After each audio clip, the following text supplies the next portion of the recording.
Boa noite, pessoal. Vamos começar aí mais uma aula, né? A aula agora é sobre o Estado, o que é o Estado, né? O Estado, poder e governo. A gente está usando um material do livro Conceitos e Categorias Fundamentais do Ensino de Ciência Política, da coleção Conceitos e Categorias do Ensino de Ciências Sociais, da editora Café com Sociologia, e o organizador é o Cristiano da Neves Bodar. Ele é professor da Universidade Federal de Alagoas e doutor pela Universidade de São Paulo. Né? Esse livro é muito interessante, eu também uso na escola que eu dou aula, lá no SED 3, o Centro de Ensino 3 de Planaltina, Distrito Federal, e eu, entre outras pessoas, fizemos parte da comissão científica dessa coleção. O texto, o que é Estado, está na página 63 desse livro e está disposto para você aqui do Lunturo, lá na plataforma. Quem puder ir lá na plataforma já está postado, tá bom, gente? Bom, é um prazer estar com vocês. Eu estou devendo a gravação da aula da semana passada para vocês. É que eu tive um problema na minha família e acabei atrasando, tá? Me desculpem. Vamos lá, gente. Eu dei aula para vocês sobre tangenciando o assunto do Estado várias vezes, né? A gente citou o caso do condomínio, do prédio, né? Da ideia da administração da coisa pública, não, a administração dos moradores, de uma hipotética associação de moradores lá do prédio, né? Quem lembra desse exemplo? Hum?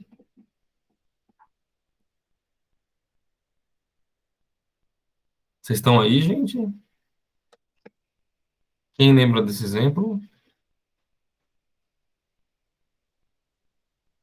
E então ninguém lembra, né? Vamos lá. É, no nosso exemplo que eu dei anteriormente, né, a associação de moradores seria, então, uma espécie de abstração, né, de construção abstrata, né, da mentalidade, da consciência coletiva das pessoas para resolver um problema prático, que é administrar coisa pública, né? E o que é o Estado? É uma coisa parecida, né? É uma administração da coisa pública,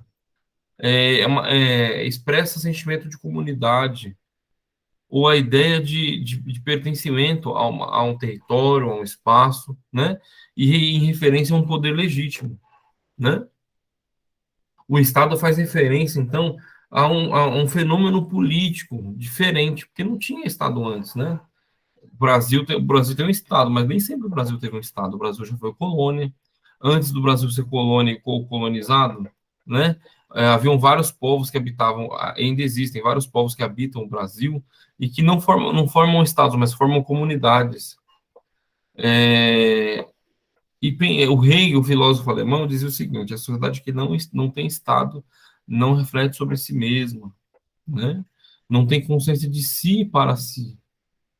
E aí ele dizia que, então, uma sociedade que não tem Estado não é sociedade. Concordando ou não concordando com Hegel, essa estrutura administrativa do Estado é uma coisa muito nova, gente, uma coisa nova em termos históricos, o primeiro que vai pensar pensar no Estado, nessa dinâmica de centralização do poder, né, porque o Estado centraliza a administração pública, né, de um determinado povo e de um determinado território. Gravem isso aí. O Estado ele centraliza a administração da coisa pública, né, de um determinado povo e de um determinado território. E um dos primeiros pensadores que vai imaginar essa construção abstrata, né, psicológica, né, da consciência social, ou seja, coletiva, é o Nicolau Maquiavel, né? E ele vai pensar a política através da efetividade das coisas, da prática, né? E quando ele pensa nessa relação efetiva e prática, ele vai pensar no Estado como um aparato permanente de coisas, né? Que é um fenômeno político, né, de autonomia em relação ao poder religioso. Olha só, já temos várias distinções aqui. Então, quem está com caderno, né, aproveita para anotar, né? Você tem um poder religioso que estava dentro da esfera política, tomava decisões com base em dogmas religiosos, na suposta visão de Deus, né? E nessa concepção, quem tomava decisão, no caso da Europa, era a Igreja Católica, né?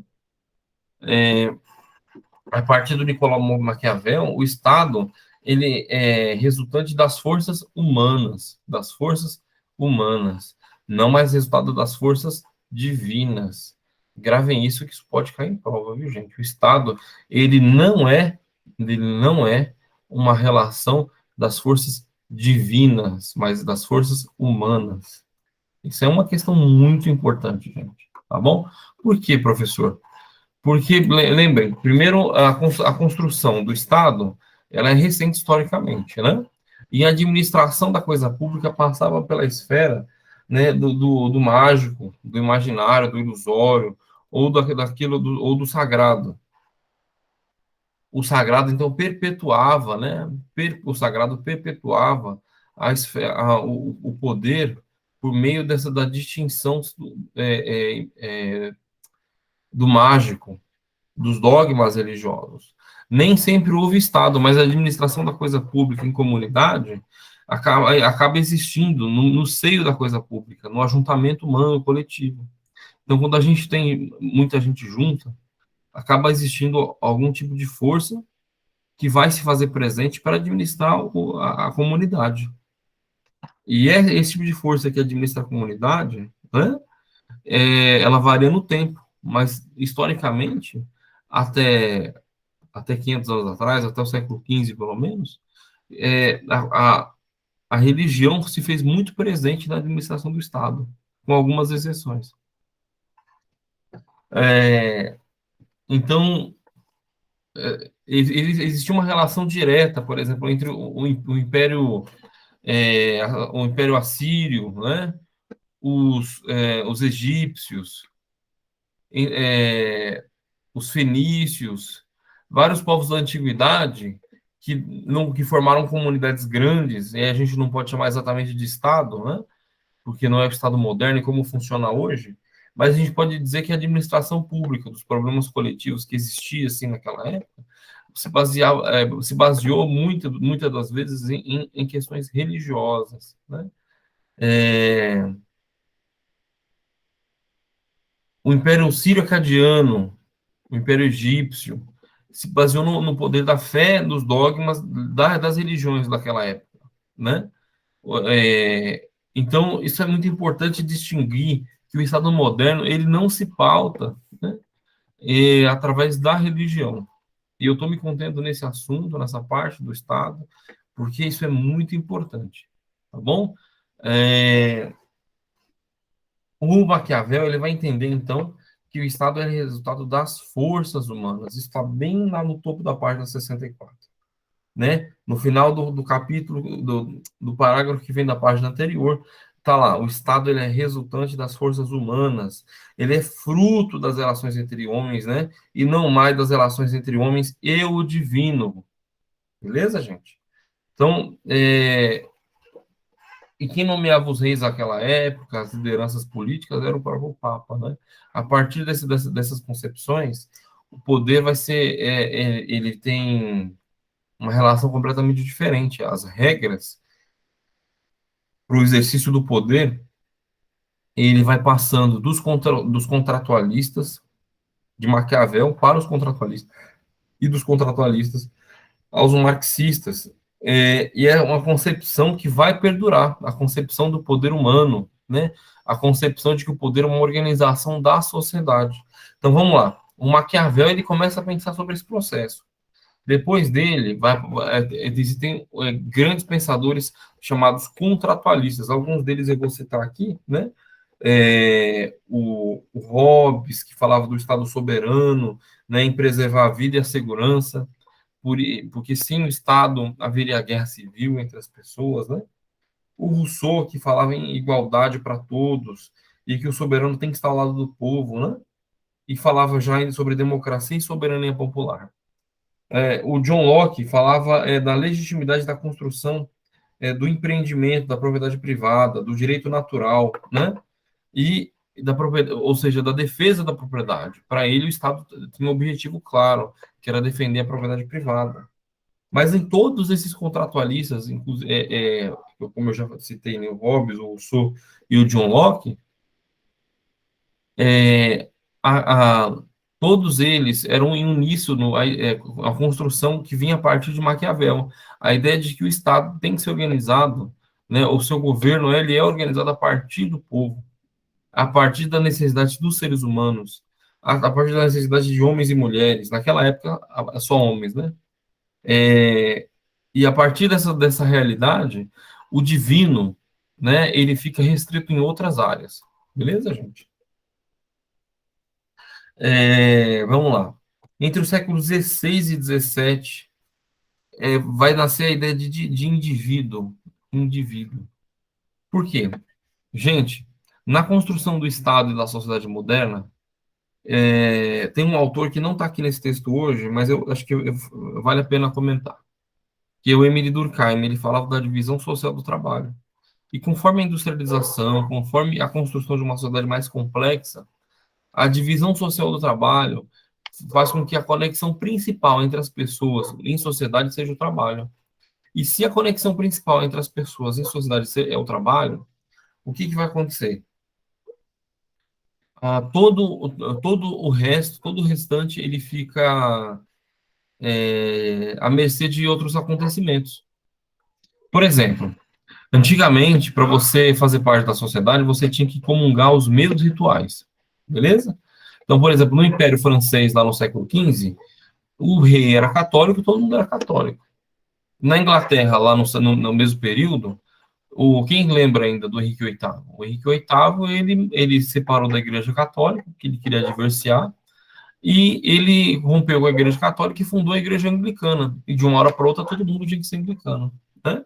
Ou seja, aqui no Brasil também, no século XIX, o Dom Pedro I e o Dom Pedro II eram católicos, e a Igreja Católica tinha um peso constitucional, ou seja, andava na lei, na Constituição do Brasil. Então, todo mundo tinha que ser católico.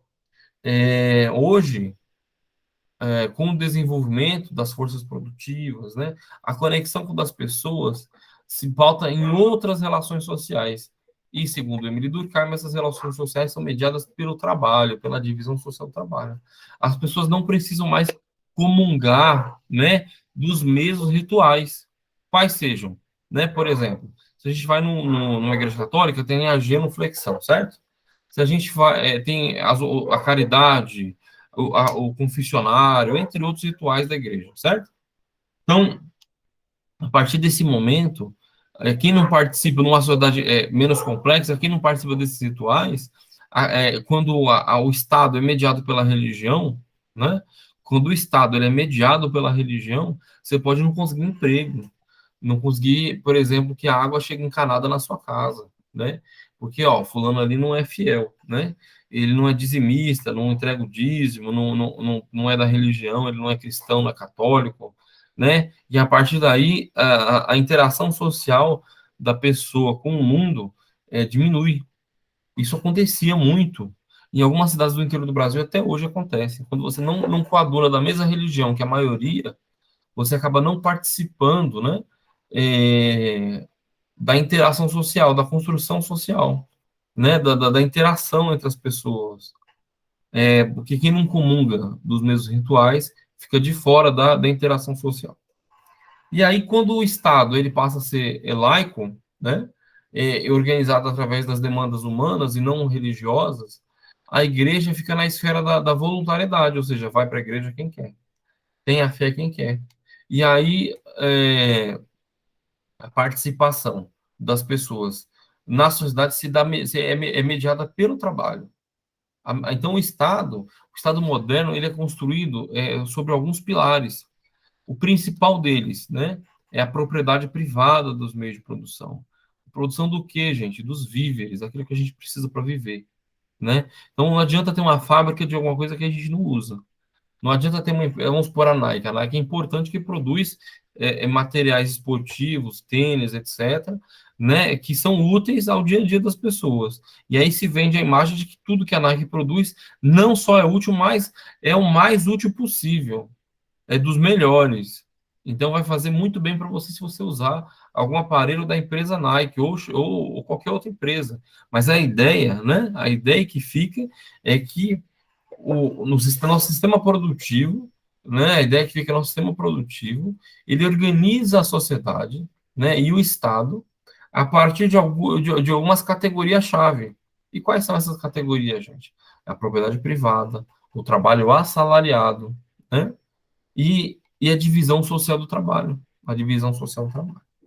E, professor, mas e os contratualistas que você estava falando? Os contratualistas, gente, os contratualistas vão levar a ideia, né? Vão levar a ideia, os contratualistas, de que a nossa sociedade tem que ser mediada pelo contrato, pelo papel escrito, pelas relações constitucionais. Por que assim, gente? Porque na história da humanidade, a liderança política, sem uma constituição, sem direitos escritos, sem direitos e deveres escritos, inclusive da autoridade, acaba ultrapassando os seus deveres e as suas atribuições. Então vamos lá. Se o presidente X, pode ser o Bolsonaro, o Lula, a Dilma, o FHC, tanto faz, ele faz alguma coisa, né, que fere a lei, por exemplo, no caso, a lei 1079 de 1950, né, a lei do impeachment, né, a lei do impedimento, o presidente em exercício ou a presidenta em exercício pode ser o que é afastada do poder. Então, se o presidente, por exemplo, não vacinar, ele pode ir para o jogo de futebol? Não pode. Se o presidente atentar contra a saúde pública, ele pode sofrer impeachment? Pode sofrer impeachment. Né? Se criar despesa sem aprovação do Congresso, né? Gastar mais do que o Congresso autorizou, pode sofrer impeachment. Né? Então, atentar contra o interesse público, pode sofrer impeachment. Significa o quê, gente? O que eu estou querendo dizer com isso? Que vai haver um controle social sobre a atuação do que? Da sociedade política, não só do presidente, mas da sociedade política.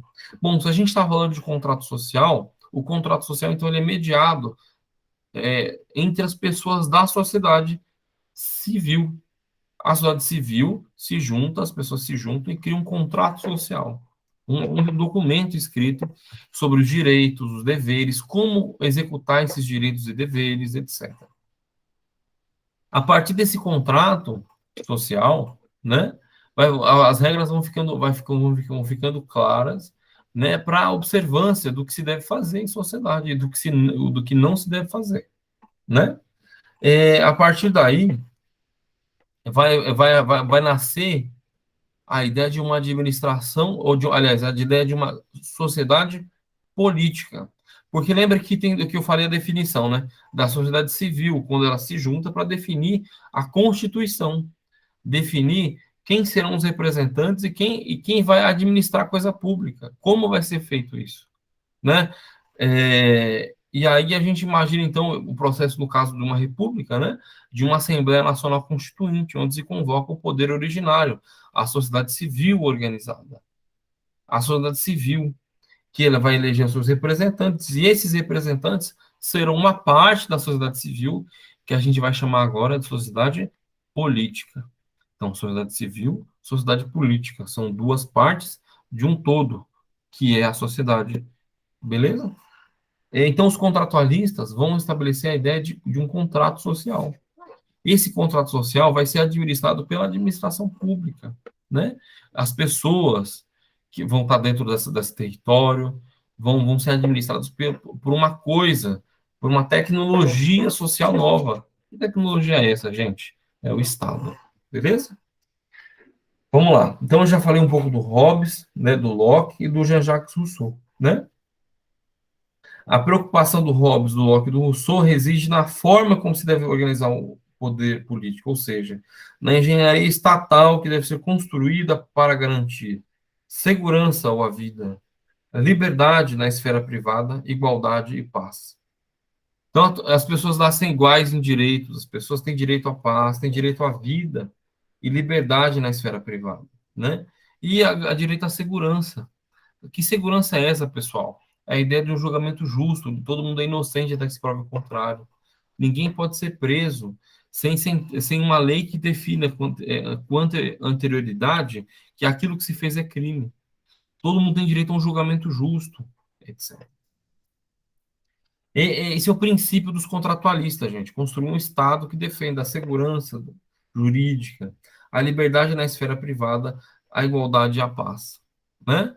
É, lembrando que a gente vive numa sociedade capitalista, e essas pessoas falam principalmente numa coisa sagrada, que é o quê? A propriedade privada das empresas. Beleza, gente? É, até aqui vocês estão entendendo? Até aqui vocês entenderam? Podem abrir o microfone ou escrever no chat. Rafael, você está entendendo? Que bom. Então, vou fazer algumas perguntas para a gente poder caminhar mais adiante, porque esse conteúdo ele é grande e complexo. A aula vai durar um pouquinho mais hoje, viu? Vamos lá. Eu quero que vocês me respondam quais são os itens que vão confluir o ideário. Olha, quais são os itens que os contratualistas vão levantar como importantes na construção do Estado. Vamos lá.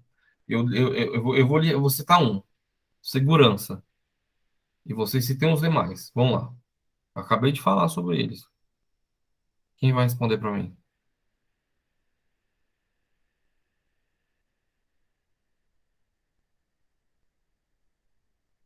Direito à propriedade. Parabéns, já é o segundo. Faltam mais dois.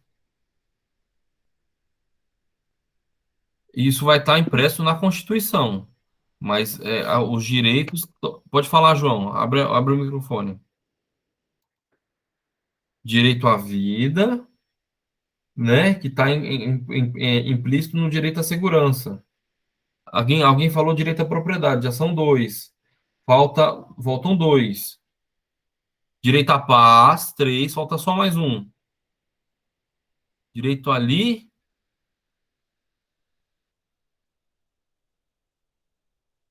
liberdade. Mas qual a liberdade que está se falando? A liberdade na esfera privada. Beleza, gente? Gravem isso. O Maquiavel ele vai falar que o poder é fruto das relações entre.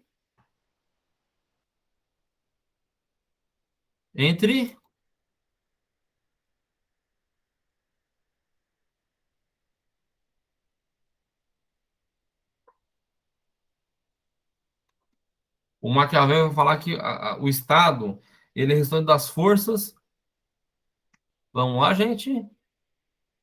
Foi a primeira coisa que eu falei. Eu falei várias vezes isso, gente. Isso é muito importante. O Estado ele é fruto de que tipo de relações? Humanas. Parabéns, Isabela. O Estado é fruto de relações humanas. Não tem nada de Deus ali. Se acredita em Deus, ele fica na liberdade da esfera privada. Então, entendeu? Não, Deus não dá pitaco no Estado. Dentro dessa concepção. Por quê? Porque quem resolve os nossos problemas somos nós. Certo? A gente vai acreditar que alguém está interpretando a vontade de Deus para resolver os nossos problemas privados? A partir de Maquiavel, a gente acredita que não. Beleza, gente? É, então, vai existir a partir daí uma legitimidade de construção dessa instituição, o Estado, né? E ele entendia que existia um direito natural. Todo cidadão tem um direito natural, que é o direito à igualdade, o direito à liberdade, à propriedade, à segurança, beleza? E à paz.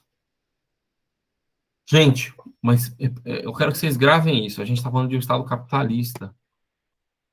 E quando o Estado capitalista ele começa, só os homens poderiam votar, os homens com dinheiro, empresários podiam votar, e homens brancos, ricos. Só homens brancos, ricos poderiam votar e participar dessa construção do Estado. Por exemplo, na Magna Carta da Inglaterra de 1215, onde começa a surgir o direito civil, né, os direitos civis, como chamado, o direito negativo, é, começa a aparecer a ideia de julgamento justo, direito à segurança, né, direito ao devido processo legal. ali no artigo 39 da Magna Carta, está dizendo que a mulher não poderia, né, prestar queixa de crime, a não ser numa ofensa contra o próprio marido, na impossibilidade do marido fazer a queixa. Então, vocês estão entendendo que o processo de construção do Estado, ele vai se alargando, né, na participação social? Vocês conseguem entender isso?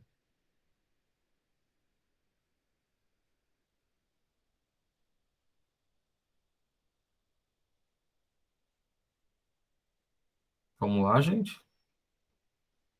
Mais participação, quero ouvir você, gente. Quem quiser abrir o microfone, é bem-vindo, viu? É bem-vinda. Ó, quem tá chegando aqui. A Sabrina chegou. Vamos lá, gente. Agora a gente vai para outros autores, viu? Então a gente ouviu um pouquinho do Maquiavel, né? A gente vai ouvir um pouquinho dos contratualistas, né? Agora a gente precisa ouvir o Marx. O Marx ele vai falar que o Estado ele funciona como o comitê executivo da classe dominante. E quem é a classe dominante no capitalismo, gente? Quem é a classe dominante no capitalismo? Escrevam no chat ou abram o microfone e falam para mim. Quem é a classe dominante no sistema capitalista para o autor Karl Marx?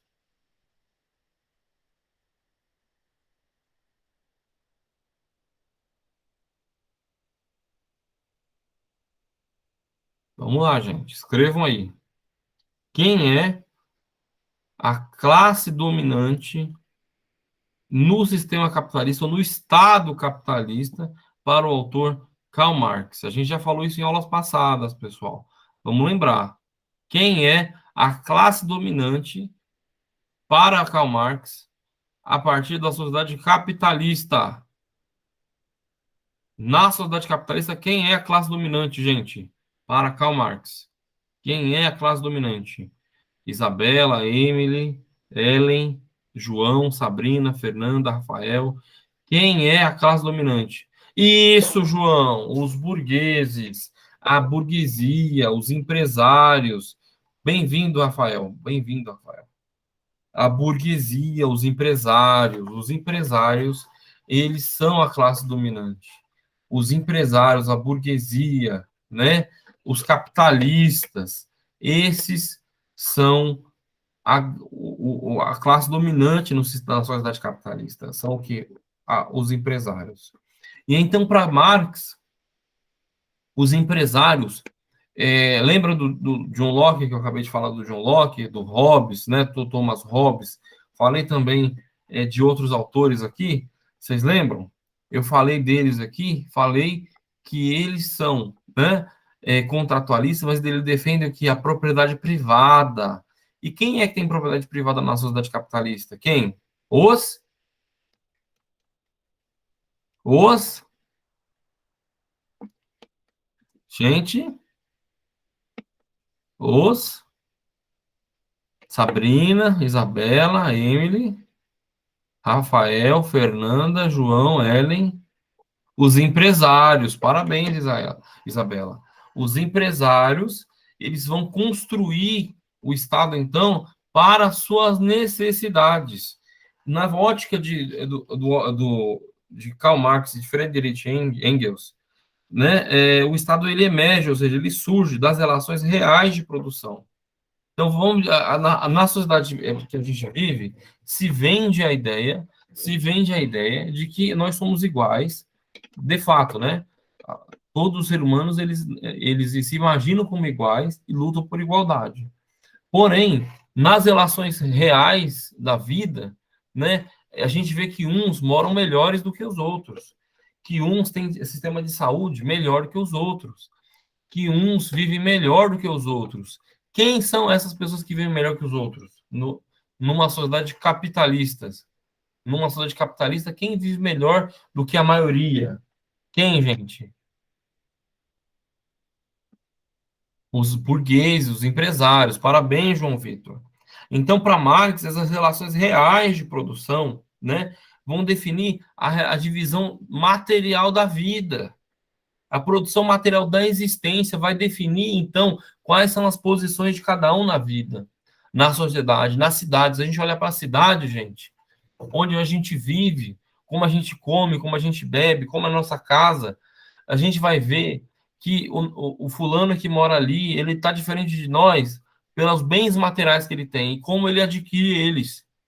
Se ele for empresário, for um grande empresário, por exemplo, o Jeff Bezos, dono da Amazon, ele conseguiu comprar um foguete e ir para o espaço, entendeu? O dono da padaria, nas férias, ele vai com a família dele viajar. Os funcionários da Amazon têm que usar fralda para não ir ao banheiro. Para... E os funcionários da padaria vivem com um salário mínimo um pouco mais do que isso. Existe uma divisão social na sociedade capitalista entre quem é empresário, principalmente das grandes empresas, e quem é trabalhador e vive de salário. E quem estuda essa relação é o Karl Marx. Ele vai falar que isso se reflete aonde? No Estado. Quando o presidente, desculpa, quando o presidente, né? Quando um presidente ele vai lá e vai almoçar com os empresários, o presidente almoça com professores, com sindicalistas, com trabalhadores? Hã? Pergunto a vocês. Recentemente, o Bolsonaro, presidente da República, foi a São Paulo e ao Rio Grande do Sul, entre outras localidades, e almoçou com alguns empresários, certo? Obrigado, Sabrina. E ele faz esse almoço que foi organizado pelos empresários, foi organizado por banqueiros, né? O Carlos Trabuco, lá do Bradesco, o Setúbal, lá do Itaú, etc. Eu pergunto a vocês, eu poderia ir lá eu poderia ir lá no Palácio do Planalto, ou a Rosilene, né, a presidente do sindicato dos professores aqui do Distrito Federal, poderia agendar uma reunião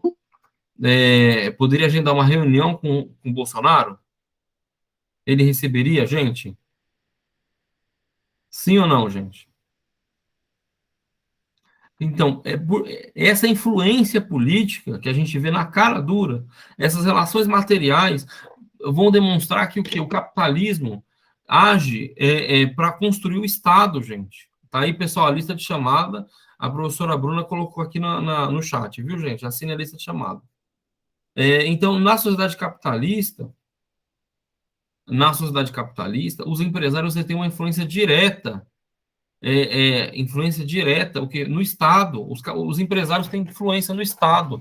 Quanto maior a empresa, maior a influência no Estado. Por exemplo, o padeiro, ele pode ter alguma influência lá no vereador, pode conhecer algum vereador, certo?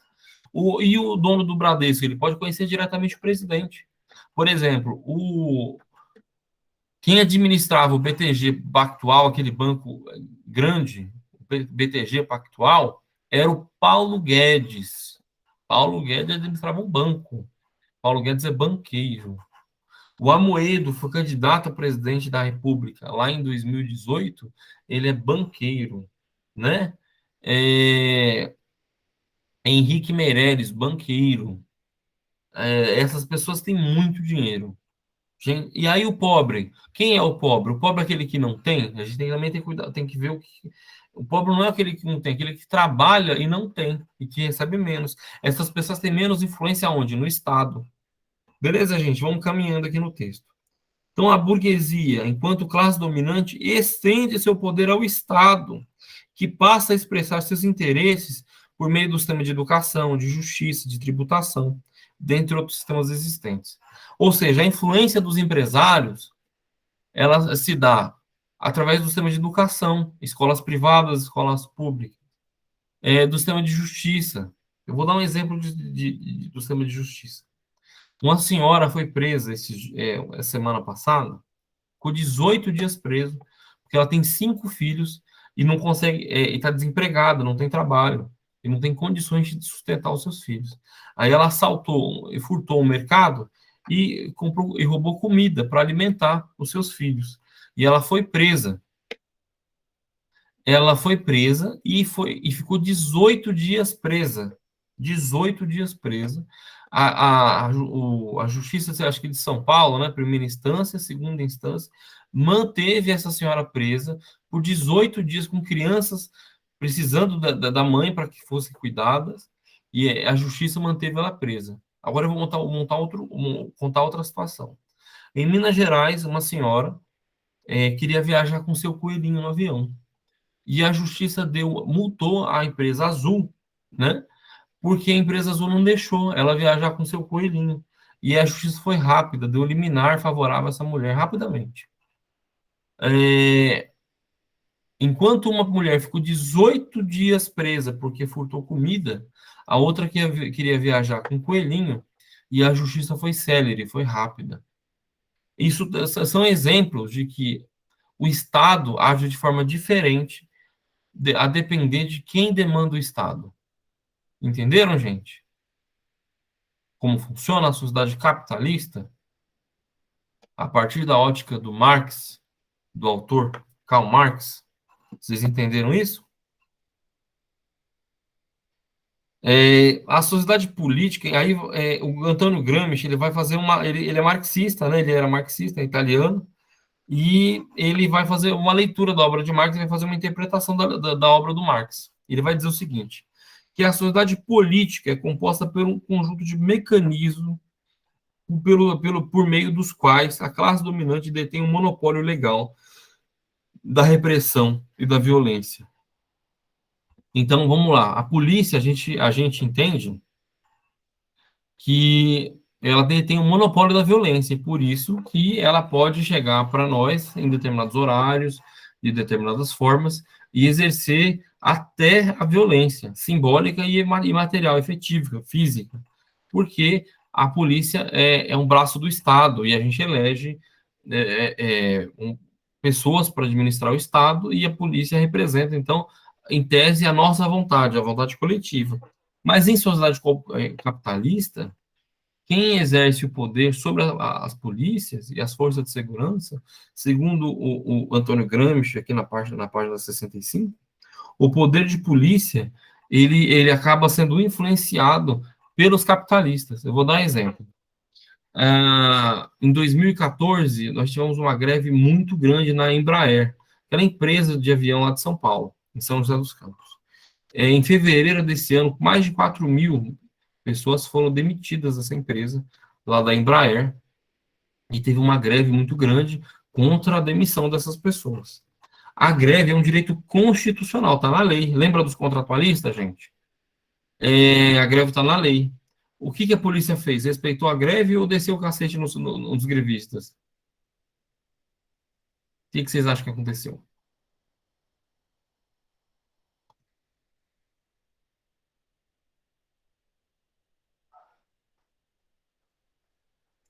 Desceu o cacete dos grevistas. Então, por quê? Porque a empresa é propriedade privada. E aí o lucro, ele não pode parar, a produção não pode parar. Essa é a lógica da propriedade privada. É a lógica do capitalismo. Quando tem greve, para a produção de mercadorias. Quando tem greve, para a produção de mercadorias e para de fazer lucro. Entendeu? E aí, para o capitalista, é mais importante a produção do que a manutenção dos empregos. Entenderam, gente? E o Gramsci vai falar o seguinte, que o papel do Estado, o Estado constrói um consenso, né? E às vezes, quando não se constrói um consenso, ele usa a força, a ideia de ditadura, do uso das armas, da violência. Então, primeiro o Estado burguês ele tenta construir consenso. As pessoas vão reclamar, fazer greve, manifestação. As pessoas vão reclamar de que a vida às vezes não está boa, que as pessoas estão desempregadas, que tem problema no SUS, tem problema na educação. E aí o Estado, quando não faz o que a população precisa, ele tenta criar um consenso. Pessoal, agora não dá para fazer, não tem dinheiro, ou não vou fazer, etc, etc, né?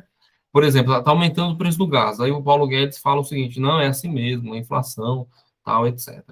E aí o que acontece? Quando as pessoas começam a reivindicar o direito à alimentação, o direito a um gás mais barato, etc., o que vai acontecer? O Estado pode exercer o direito de violência. Então, o Estado capitalista ele vai tentar construir consenso e ele pode usar o da violência para manter a ordem capitalista. Beleza, gente? E o Luiz Althusser, lá na página 65, ele vai dizer o quê? Que vai existir uma estrutura, ele vai interpretar o marxismo de uma forma estrutural. E ele diz que o Estado capitalista ele só vai existir, né, por conta da manutenção da ordem de coisas, da propriedade privada.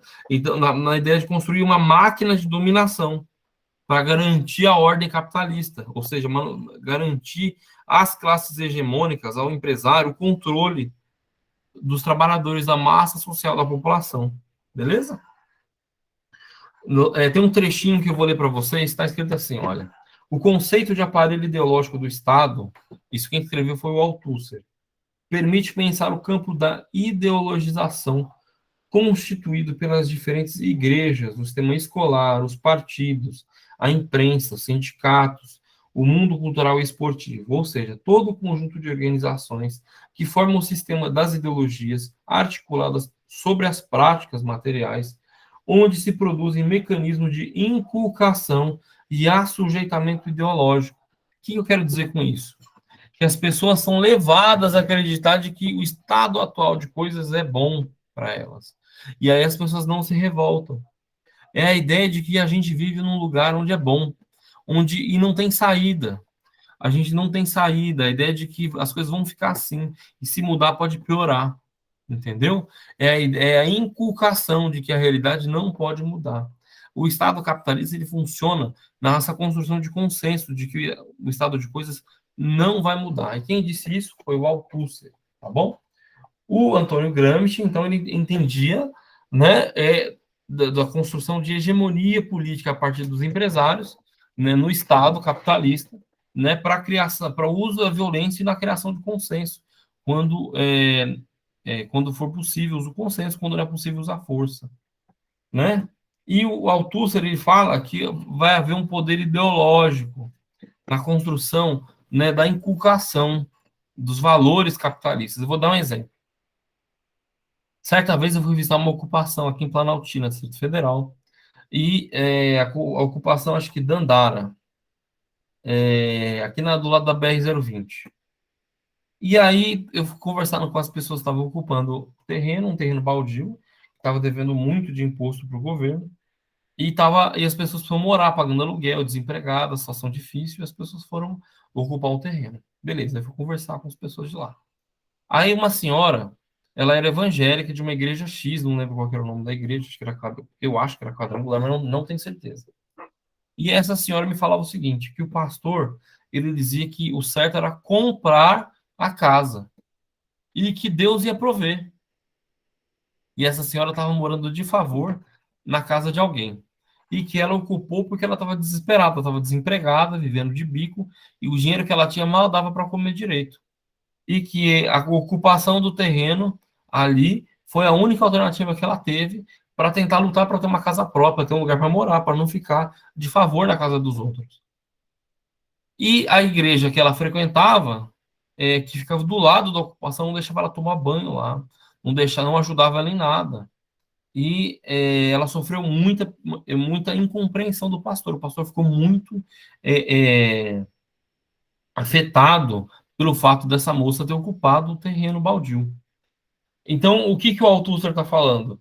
Que as igrejas, o sistema escolar, o sistema de justiça, o partido, a imprensa, o mundo cultural vai inculcar nas pessoas de que tem que respeitar a propriedade privada, independente da miséria que você já esteja passando, a gente tem que deixar quem é rico ficar rico.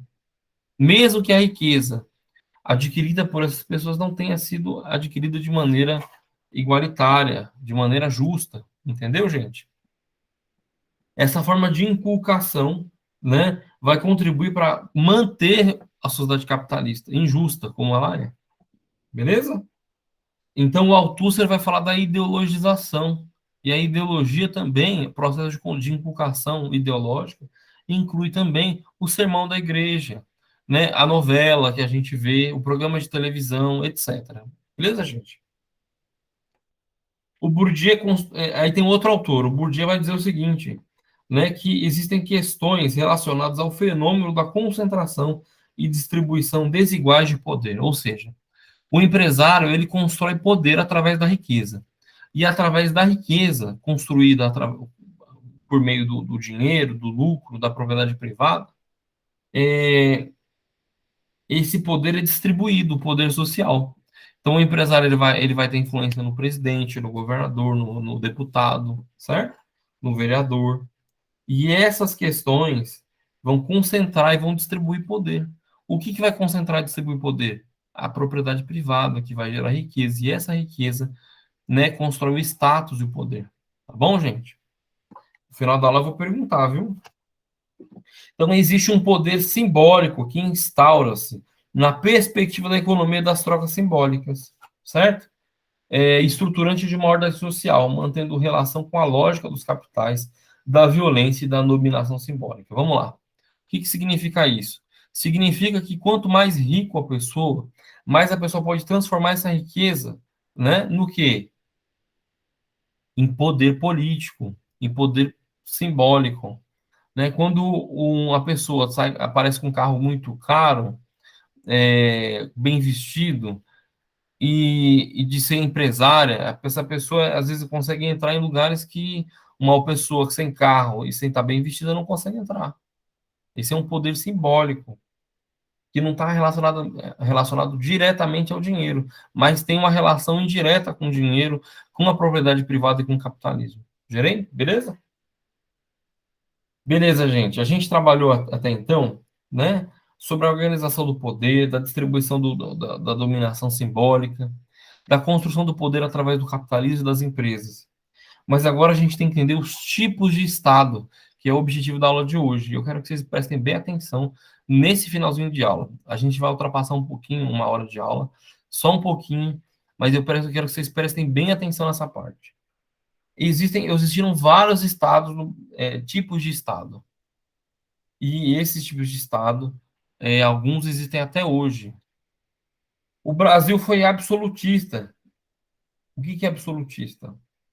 Controle do Estado a partir do monarca, do poder nas mãos do rei, entendeu? Do imperador. E aí você tem a concentração territorial e de poder nas mãos do rei.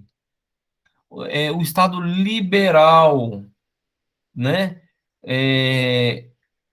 Que é um Estado que não intervém na economia.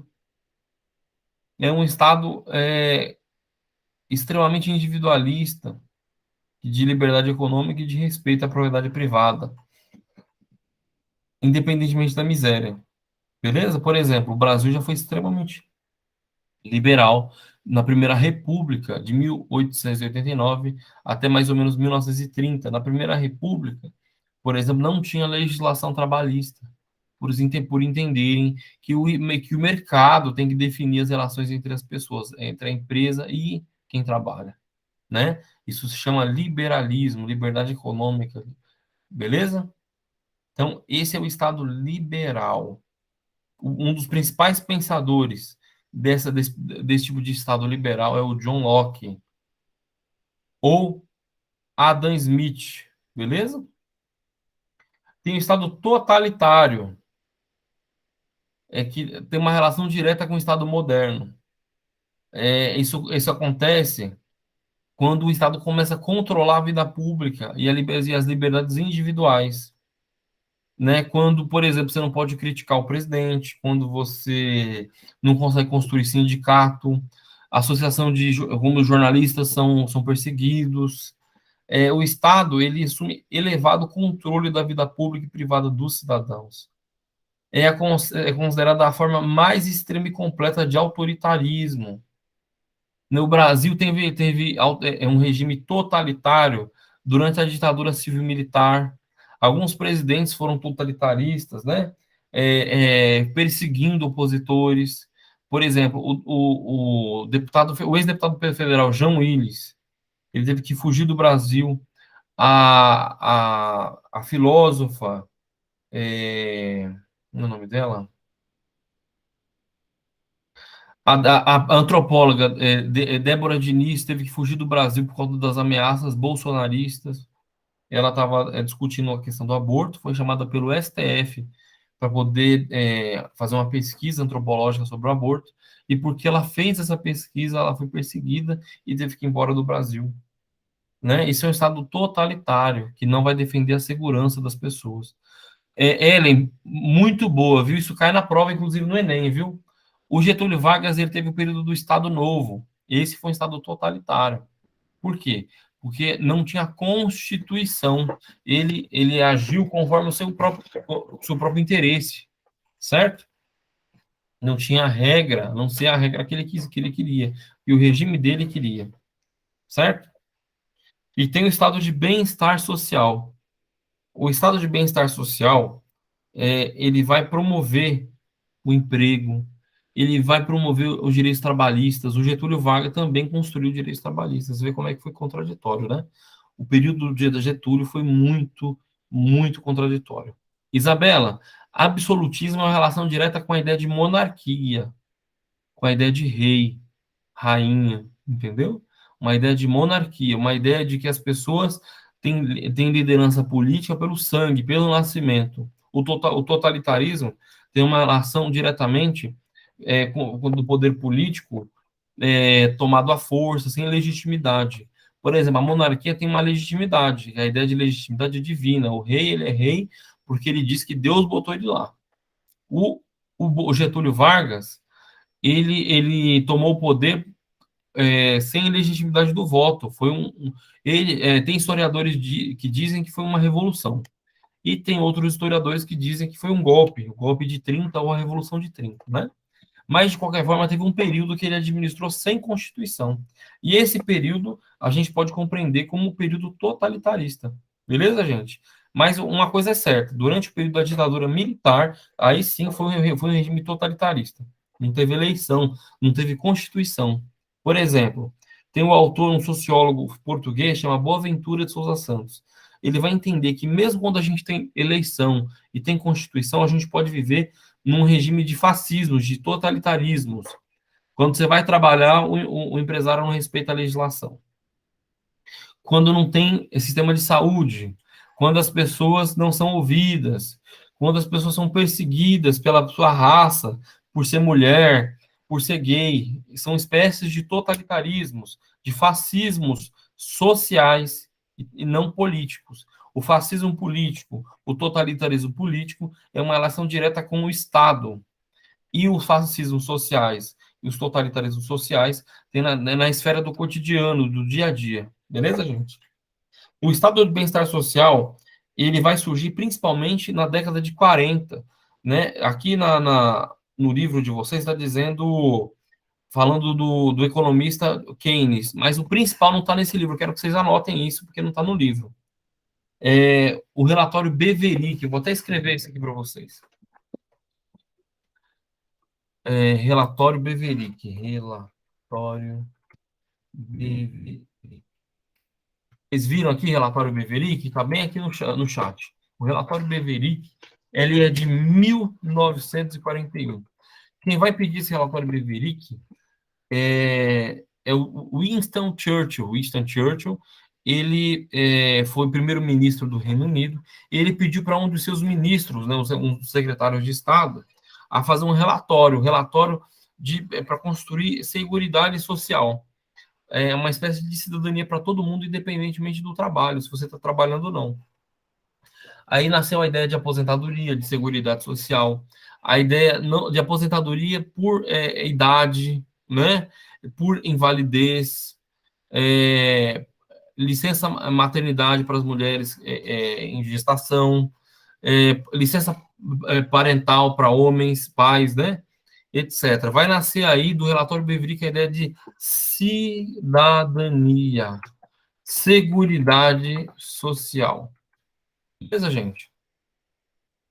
Aí tem o Estado neoliberal. O Estado neoliberal é o Estado que ele vai reformar o Estado, aliás, perdão, é a doutrina que vai reformar o Estado para tirar direitos, privatizar a coisa pública, diminuir a intervenção do Estado na garantia dos direitos humanos, né? A privatização da coisa pública. Por exemplo, aqui em Brasília, fizeram a concessão pública do hospital de base, e aí virou o Instituto Hospital de Base. Aí os exames que você faz lá no hospital, o médico que vai analisar o exame, ele está lá em outro estado para ficar mais barato. Aí eles concentram a equipe médica que vai fazer o laudo num lugar só, e aí tem vários hospitais administrados por uma empresa só, né? Por exemplo, essa aula, Rafael, é aula de sociologia. Obrigado. Sociologia. Inclusive, está lá no material didático lá de você de sociologia, na aula sobre Estado, Poder e Governo. Tem lá um PDF e as questões. Beleza, gente? O Estado neoliberal é um modelo que retoma os antigos ideais de liberalismo clássico, ao preconizar a mínima intervenção do Estado na economia, né? E isso surge a partir da década de 70. As principais pessoas que vão levantar essa ideia na economia são os economistas de Chicago, os chamados monetaristas, né? O chamado Chicago Boys. O economista Paulo Guedes estudou em Chicago, né? E na política, a primeira-ministra da Inglaterra, Margaret Thatcher, e dos Estados Unidos, o Ronald Reagan, vão destruir o chamado Estado de Bem-Estar Social, Welfare State. Gente, essa aula foi mais longa do que as outras. Eu preciso que vocês façam as questões na página 69. E antes de acabar a aula, eu vou fazer algumas perguntinhas para vocês.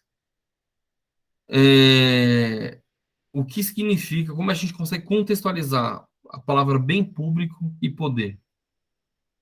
Quem vai responder isso para mim?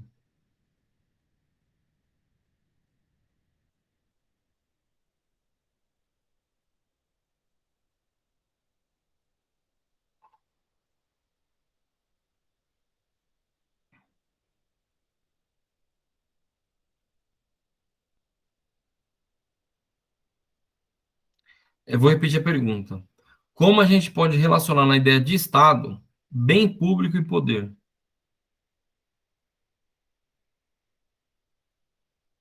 Como a gente pode relacionar na ideia de Estado bem público e poder? A gente percorreu vários autores, Maquiavel, os contratualistas, o Marx, o Engels, o Althusser, o Pierre Bourdieu e também o Antônio Gramsci. O Rafael escreveu aqui: bem público é um bem pertencente a algum Estado. Tais bens podem ser de qualquer espécie, móveis, imóveis e até incorpóreos, como direitos de crédito de ações. Rafael, você está falando do conceito de propriedade do Estado. O Estado não tem propriedade, tem bem público. Quando eu me refiro a quando eu me refiro a bem público aqui na teoria geral do Estado, eu estou construindo não a ideia de propriedade, mas a ideia de sentido comunitário, beleza? O Estado defende, em tese, direitos comunitários. Como eu trouxe nas aulas anteriores aqui, que você não estava, a ideia, por exemplo, de um prédio que você tem uma associação de moradores. Né? A associação de moradores vai defender o quê? Os moradores. Entendeu? O Estado vai defender quem? O povo daquele território. Qual é o povo do território do Brasil? Os brasileiros. E o Estado tem que defender, então, os brasileiros. Suponhamos que tenham brasileiros com Covid lá na China ou nos Estados Unidos. Qual a obrigação do Brasil? Ir lá buscar os brasileiros com Covid e tratar eles aqui, né? Tem gente desempregada. O Estado tem que fazer política pública para mitigar a pobreza, o desemprego, né? E qual é a relação entre bem público e poder, então? Já expliquei o que seria bem público na ótica do Estado que a gente está estudando aqui. Agora eu quero uma relação que vocês façam. Qual é a ideia de bem público e poder?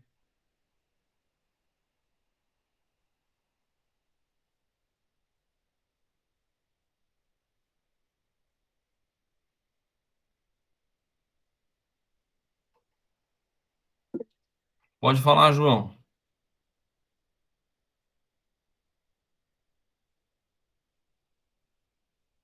Ó, lembrando que eu falei sobre tipos de Estado, Estado absolutista, Estado liberal, totalitário, é, todos esses estados têm uma ideia de bem público de poder. Para o Estado absolutista, o bem público é garantido pelo direito natural do rei. No Estado liberal, o bem público e o poder está relacionado ao livre mercado. Então, o bem público vai ser construído através do quê? Da empresa privada e do mercado.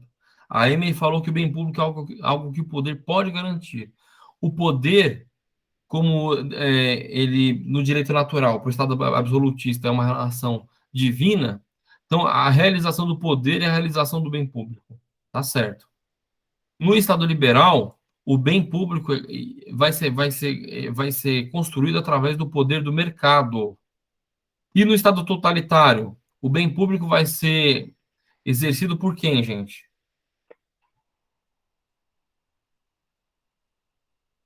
Hã? No Estado totalitário, quem vai exercer o bem público através do poder? Vocês falaram aqui do Getúlio Vargas, falamos da ditadura. Quem vai exercer a ideia de bem público através do Estado totalitário? No Estado totalitário, isso, Ellen, os ditadores, presidente, imagina que o Geisel tinha o nome de presidente, mas ele foi eleito? Não foi eleito o Geisel, Costa e Silva não foi eleito, Garrastazu Médici, os ditadores da ditadura militar, eles não foram eleitos, então eles eram ditadores, e quem é ditador tem a ideia de construção do bem público, né, através do que do exercício da ditadura, o exercício da relação do Estado com o carisma da relação direta do chefe de Estado, do ditador com a população. E no estado de bem-estar social, como é que se entende o bem público e o poder? Essa é uma pergunta bem legal. Como se dá o bem público e o poder no estado de bem-estar social?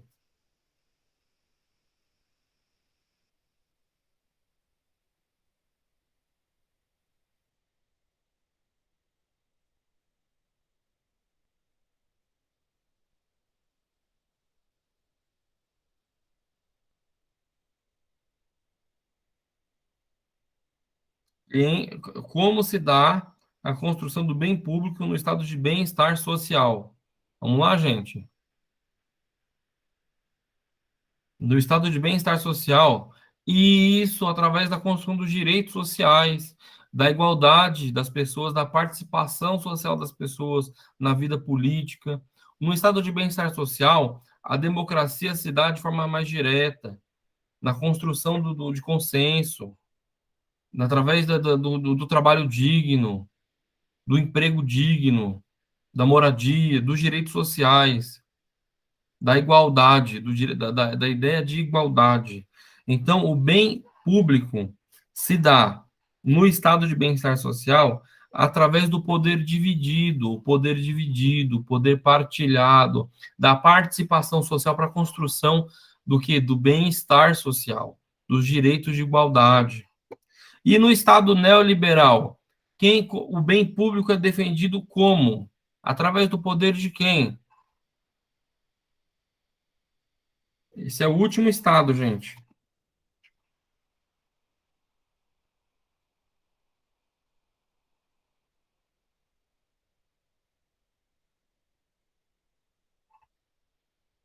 O Estado neoliberal exerce o bem público através do quê?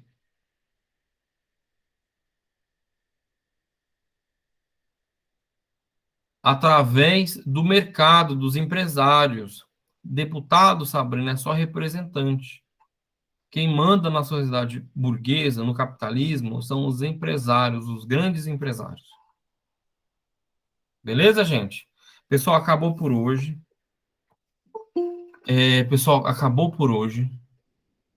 É, Vocês têm alguma dúvida? Eu vou encerrar a gravação, tá bom, gente?